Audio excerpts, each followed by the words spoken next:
Hi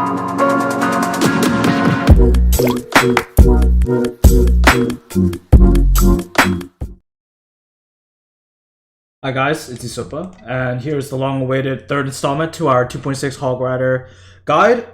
I've compiled a list of replays from my good friend Adam, one of the best players in the world.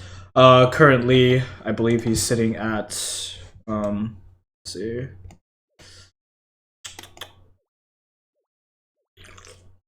He's number 20th and 23rd in the world at the moment. Usually he's very high, always very high on ladder. And he probably has the most experience with the 2.6 Hog Rider deck, as he's been playing it for months and months and months and months, especially after coming out, and even till now, when the 2.6 is known as a really difficult deck to still play in the current meta. So we'll be covering a bunch of different difficult matchups for the deck, and talking about the strengths of the deck, and trying to break down why he does what he does. Here, I believe, I didn't find the matchups. One of the first ones I've covered is a giant graveyard deck. He plays against Olaf, who is one of the, I believe, France's top players. And yeah, let's go into it. So, one of the first things that you notice here from Olaf's deck is that, one, he doesn't have a killing spell for the musk, which makes it a little bit harder for him to get past 2.6, but a lot of giant graveyards nowadays don't run a killing spell. They usually run arrows, zap, log, something along those lines. So that makes it a little bit easier in Adam. Mostly what we're going to be taking a look at is how does Adam set up his defense against the graveyard, and when does he go in? When does he when does he just chill out and stay back and doesn't go into a hog push? But when does he go into a hog push? I see a lot of players who play against graveyard, they feel like they have to do the damage now. And a lot of times it's not the case. Sometimes you just really want to evaluate where you are in the game. Maybe you're behind, maybe you're ahead. If you're ahead, maybe just stalling out a little bit and then going into another push. Or if you're behind, just not doing anything at all. He plays Musketeer at the back. Olaf drops the Mega Minion. Feels like because the Mega Minion will lose a trade against the Musketeer, he goes into a giant graveyard. Okay. He's playing cannon in the middle. He's letting the Musketeer do damage. He's using the skeletons in front of the Musketeer to both act as a buffer and a little bit of damage on both the giant and the Mega Minion. And then during that entire time, he's also using his Ice Spirit and his log to clear out the graveyard. We're going to be also taking a look at other graveyard decks. This is a giant graveyard, tank graveyard. And then we also have Cycle Graveyard. One of the bigger differences is that you'll see when we do the Cycle Graveyard is that we're going to be mostly placing the cannons in the back when it comes to Cycle Graveyard. When it comes to Giant Graveyard, obviously you're going to need a building to pull.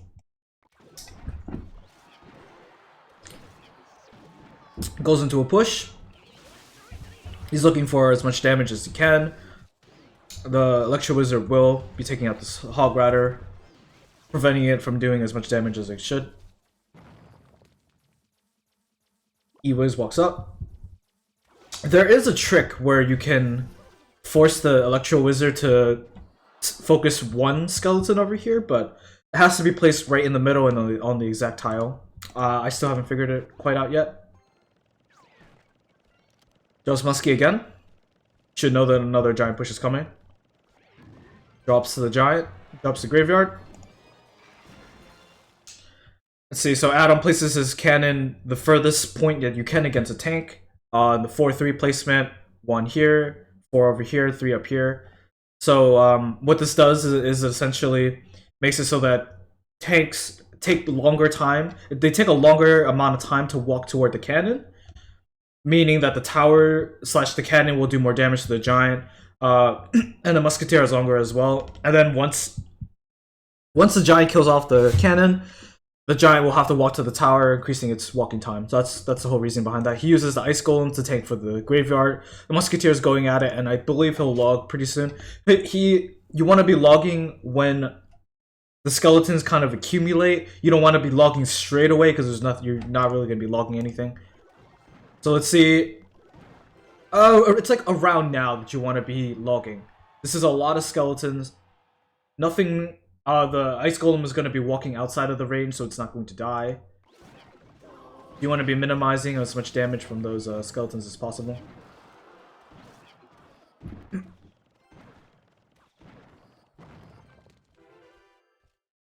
So I believe that this is like the critical turning point here. Olaf, I believe is his name. He just committed to a huge giant graveyard push, and it basically got nothing. In the world of graveyard, it got nothing. The tower took maybe 200, 300 HP from some errant skeletons, but Adam was able to retain his musketeer. So essentially, he's 4 elixir up on Olaf. You can imagine that Adam is at essentially 10 elixir. If he does nothing, if he doesn't play anything, then he's ahead, right? He knows that, so he's not actually going to be going into any hog pushes. There's no point in going to a hog push. If he went into a hog push right now, there goes his lead. Olaf just has to drop E-Wiz, drop Log, drop a Mega Minion or something along those lines, counter him for even elixir trade, and then they're even again. So he loses all of his lead. So instead, he sits back, and he's just going to chill out. It's on his next push that he's going to go ahead and kill off Olaf, or do the damage needed here.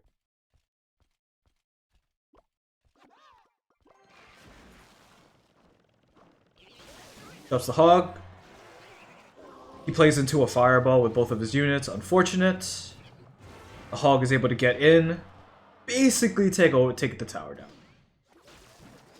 He even zaps here. And then from here on out, it's like pretty simple to take apart a graveyard push or last a minute. He's just going to be playing the same way. He's going to be setting up cannons. He's going to be playing musketeers, logging. Because Olaf does not have a killing spell, he's running zap, log, and arrows. He can't take off the musketeer off the board. Makes it really difficult to come back.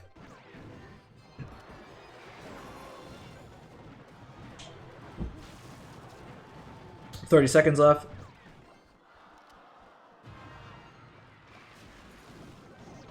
He's setting, like right here, he's setting himself up for another tower. If ever the graveyard does take another tower from him, didn't really matter, he could have just defended. Like either way, there was no wrong decision there.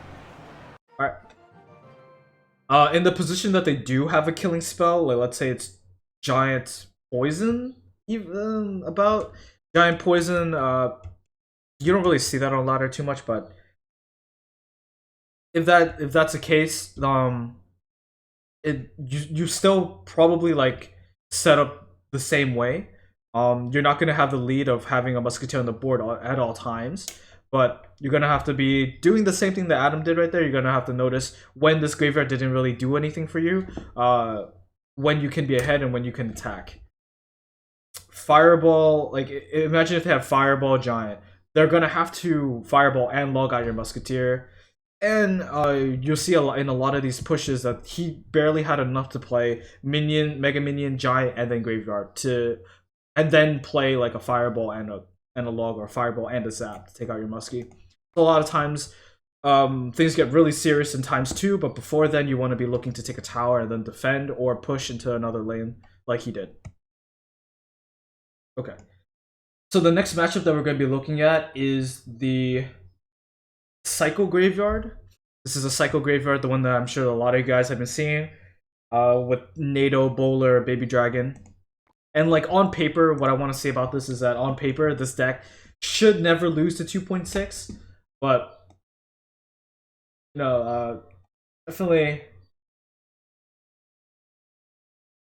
yeah. Players don't always play perfectly, and that's what you kind of want to abuse here. Sencer does make a lot of big mistakes here. I believe he doesn't use his tornado correctly.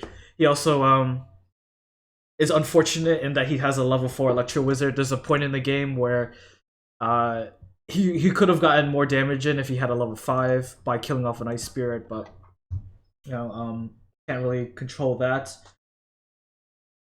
Alright. So in this matchup, because this deck has so many answers for you, it has Bowler, it has the Tornado, and it has the Electro Wizard, that your Hog Rider probably won't ever really get to the tower in times 2. So your goal is to get in as much damage as possible in the early game, and then start to fireball cycle them out while defending correctly with your cannons, your musketeers, your ice golems, and your logs. And in as we talked about earlier, in Cycle Graveyard, you want to be placing your cannons behind the tower, and you want to be defending with your musketeers outwards, like over here. You want to be kind of separating them far enough so that poison doesn't get all of it. So like, let's say the push is coming down this way. You want to be putting your cannon into this corner. You want to be putting your musketeer up here. That way, poison doesn't get all of them. It will get all of them if you play like cannon here, then your musketeer like right in the corner, and they can poison that. You want to avoid stuff like that.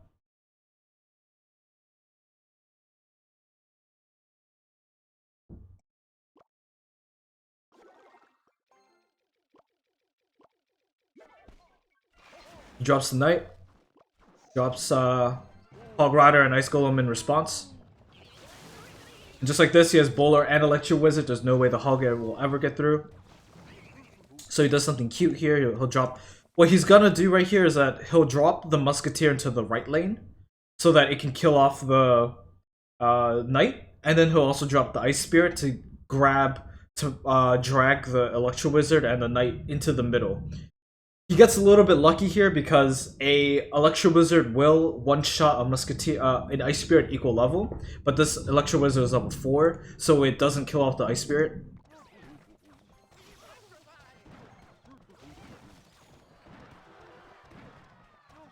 And then if you do this correctly, you can take out mostly... You can mostly take out a full health bowler with skeletons. You have to drop the skeletons on the exact tile that the bowler is dropped on. So like right now, you need to be hovering your skeletons on the tile of the bowler, and then you drop it. What happens is that the skeletons drop, and then they surround the bowler on all sides.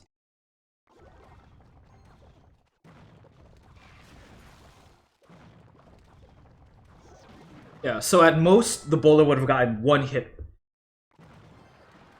He goes into a push almost automatically. This guy does...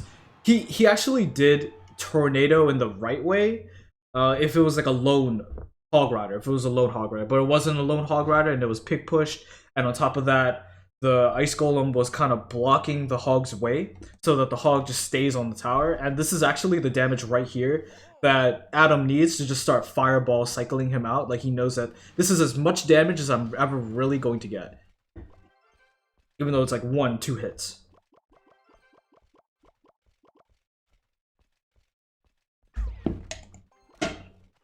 Goes the Muskie. The Muskie dissuades Sencer from going into a graveyard push.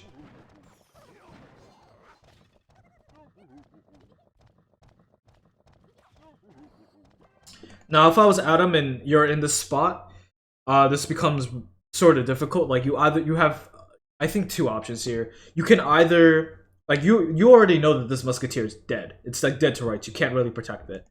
You can wait for a fireball. You can fireball the tower and the bowler, and maybe he'll play something with it. Maybe he'll drop a baby dragon. Or, I think that you can cycle Skellies and then look to start defending. Let's see what he does here. He logs.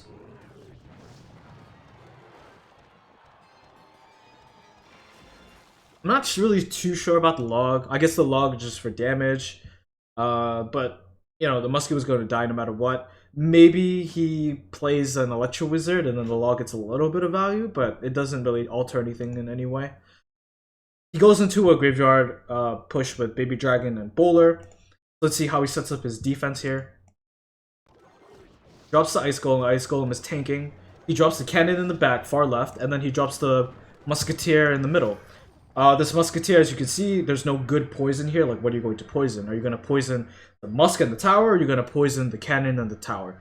Either way, Adam can just defend whichever side is the weaker one, and then it'll balance itself out. He tornadoes everything. This is a little bit of an overextension. The bowler is able to take out the Musketeer, but doesn't get any damage on the tower. I believe that Adam knows that that tornado was a bad tornado. It was a it was a -3 3 elixir for basically nothing. Just took out my musk. So I'm gonna send out the hog and get even more damage. Even if it's just 1 to 2 hits, it's like a way more than enough. Drops the hog and the log. He's able to get one hit. You can actually start cycling down from here. 1750 at max rank, Fireball does around 330 damage, and Log does around 100, I believe, like 30, 140.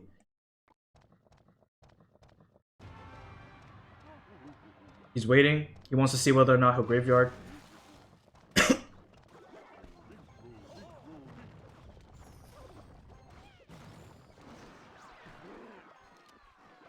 Alright, so what he does here is he starts to go onto the, like, he starts to play more up. When you play more up, you are you're telling the other player that you cannot graveyard me yet, right? Adam knows that this tower is within Fireball cycle. He's giving him value by putting like Baby Dragon and Knight next to the tower. So he's gonna start fireballing this tower, start logging everything, and playing up. So what Sencer is seeing right now, if we flip the script, Sencer is seeing a Musketeer and Ice Golem at the bridge. He's saying in his head, I need to take out these units before I go into the graveyard push. But if Adam just keeps fireballing, logging everything, and making sure that he doesn't really get to do what he wants, then the entire time he's getting damage on his tower, and he's looking to fireball him out before losing his tower to a graveyard.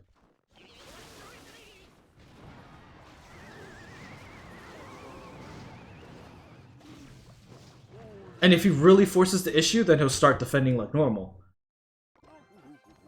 Drops the Skellies, drops the cannon.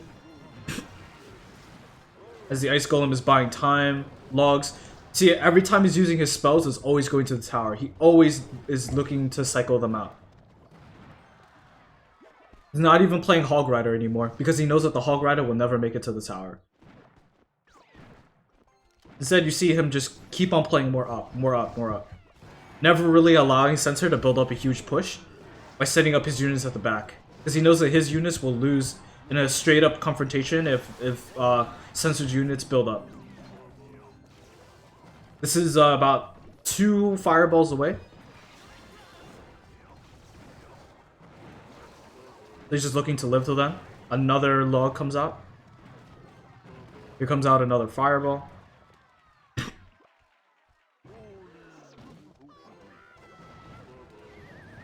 He's playing Hog here. He's mostly playing Hog here for 2 reasons. To 1, cycle. 2, every time you play Hog, he's forced to play another card to sort of counter that, right? He has to use either Tornado, Bowler, or the Electro Wizard.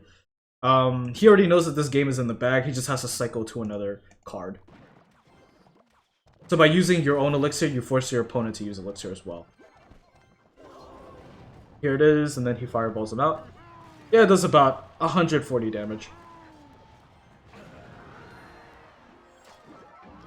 We'll play it. Now, to get into what I think you guys find pretty interesting, the next matchup is Lavahound Lightning against Vega Light. Find it over here. Alright. So some notes on this matchup. It is actually very possible to win against Lavahound Lightning. It's just very, very difficult. You almost never win 1-0. Most likely 2-1 or by 3 crowning if they make large mistakes. Or they're playing like the pump Skelly fireballs, that variation of Lavahound, which usually either 3 crowns or gets 3 crowned.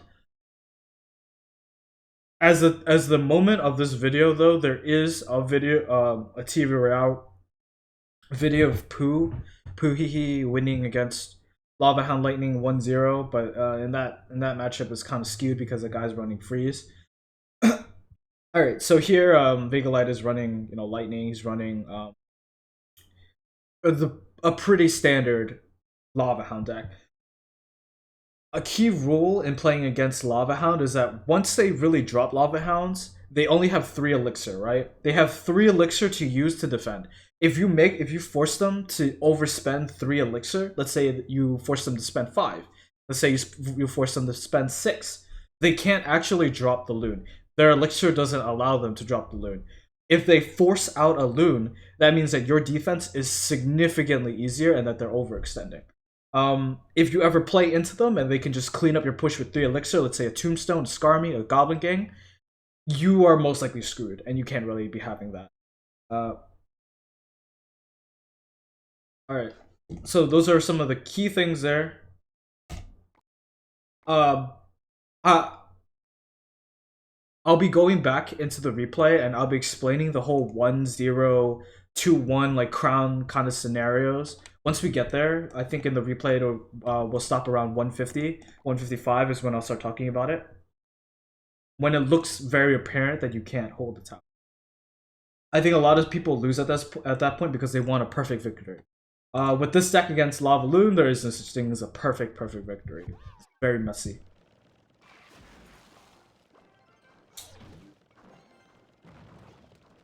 Sees the minions over there. The minions are buying, well,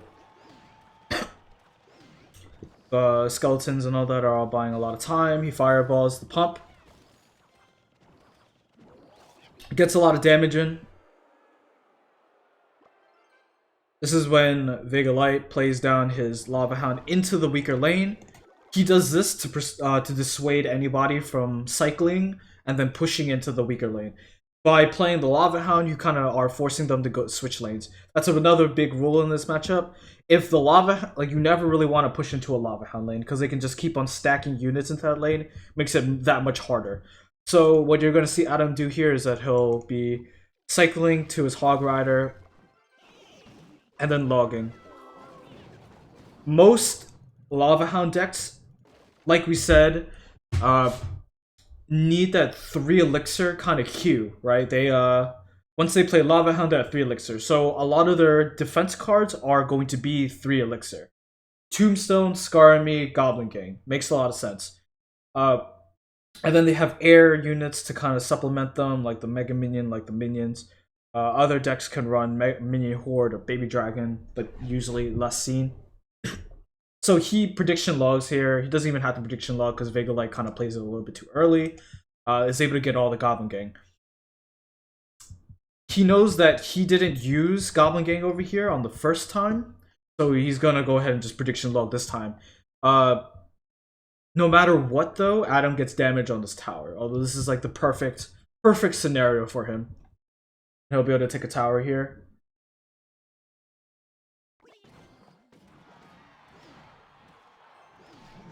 Okay. I believe here is the time, 155. I'll be pausing it. And we're just gonna take a look at the situation right here. In this situation, me included, I would have played Muskie, and then I would have played Cannon, and then I would have tried to take out the balloon.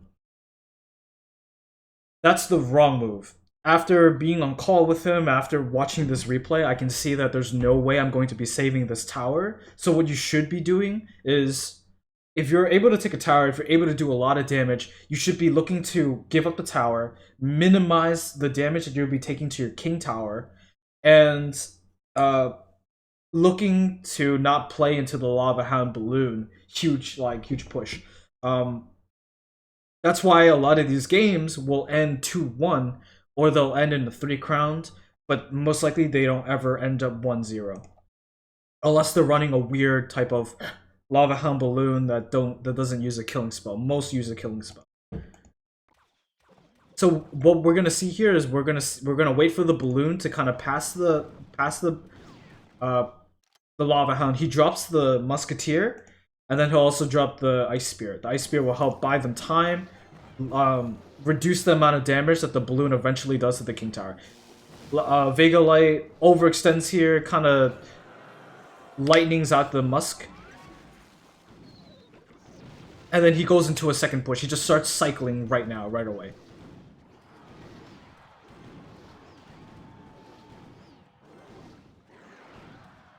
So if we go back and we remember at 155, we had the Lavahound, we had the Loon. imagine if we did play Cannon Muskie. Then what happens is we lose a tower anyways, but now we don't have the damage on this tower because we don't have the elixir to go into a ice golem hog push. So all of it kind of comes together when you make the right decisions. The damage will come out. But if you make the wrong decisions, then the Lavahound will most likely like always win in landslide victories.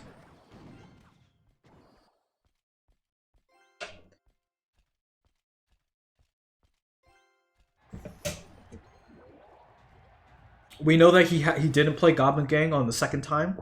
When he played the last Ice Golem hog push he did, I believe he only defended with minions. So Adam knows that he has Goblin Gang in his hand.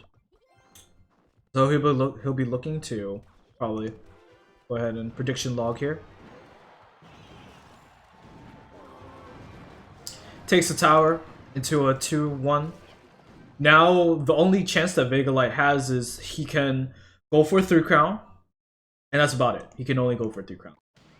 Adam has a lot of room for mistake right now, and he can just go into more and more pushes. Every time he plays down a Lavahound, he can just go into another push. If he lightnings here, then Adam can go ahead and just cycle to another musketeer.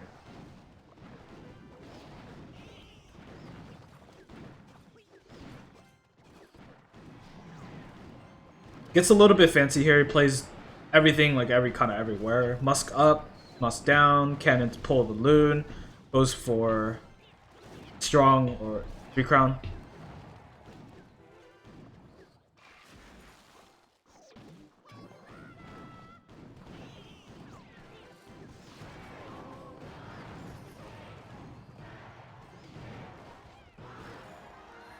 Well played.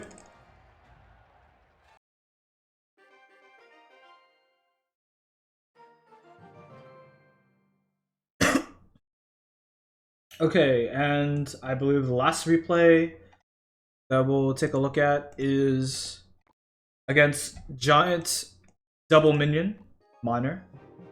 So this is another strong ladder deck that uses triple spell.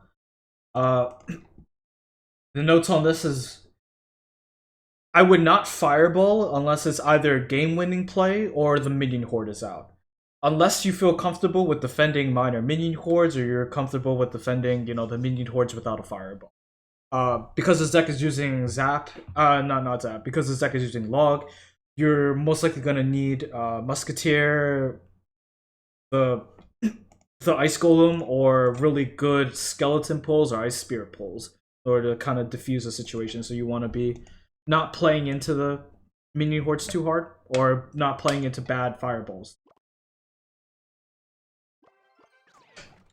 He does something a little bit funny here, which I'll explain a little bit more down the line.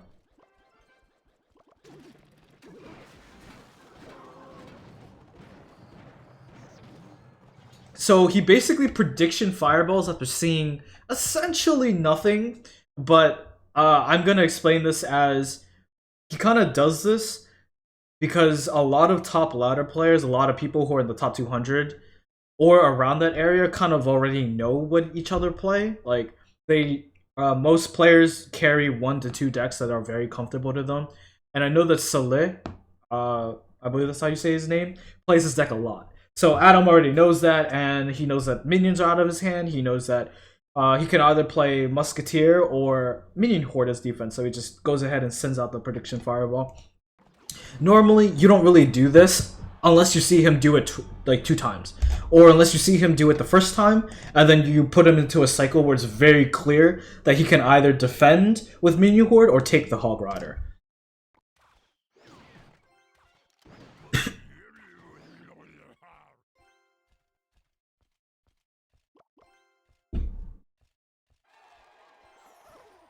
Okay, so in another way you want to think about this deck, the scary part is not actually the giant in this deck. The scary part is the miner. The miner gives this deck a lot of versatility. It has really 2 jobs to it.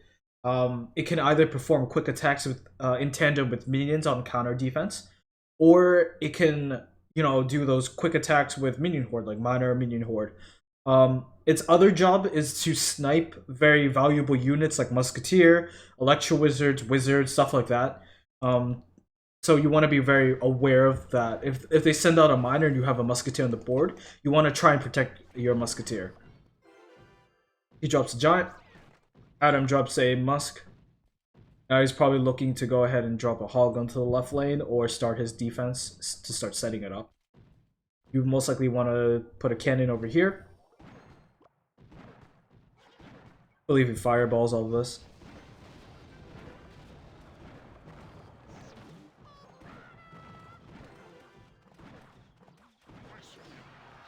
He doesn't have the elixir because he overextended with fireball, thinking that the minions would take out his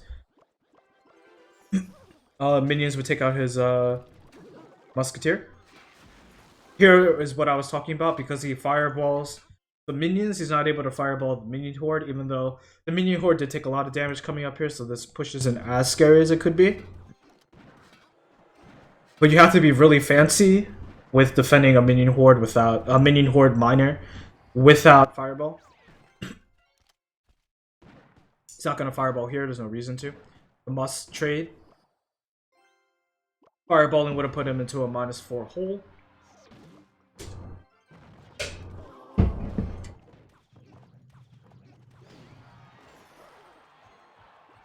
Now the game is just, I'm gonna fireball cycle you out like normal, while defending as best as possible, making sure I don't let minor minion hordes connect to the tower. Just like that, every single time that you've seen Sele go for miners, he's always been trying to snipe units. Here's the cannon, fireball for a bunch of minions. Make sure that his muskie powers.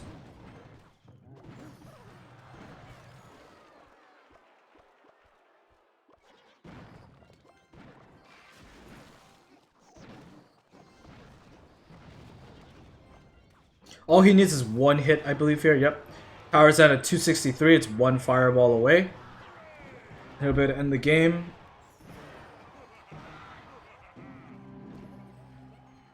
A little bit of troll. Alright, good game.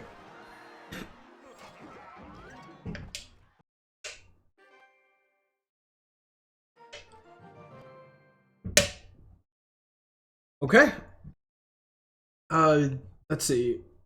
I believe that this is the video of 2.6 versus close 18 that I saw. This guy doesn't have a killing spell, uses a level 7 freeze. And I think this is how he kind of goes 1-0, but Pooh basically plays the matchup very beautifully as well. If you want to take a look at that, the replay will be up for a while. It's a very strong show of 2.6 play. And I think for now that is all. I will be putting these kind of notes into the YouTube comments below. Well, not the YouTube comments, the YouTube box below, in case you guys want to go over the notes as you watch the video. There's also, yeah, I'll be having more videos out this week soon, so check them out when you can. If you like this, comment, like, subscribe below, and thank you guys for watching.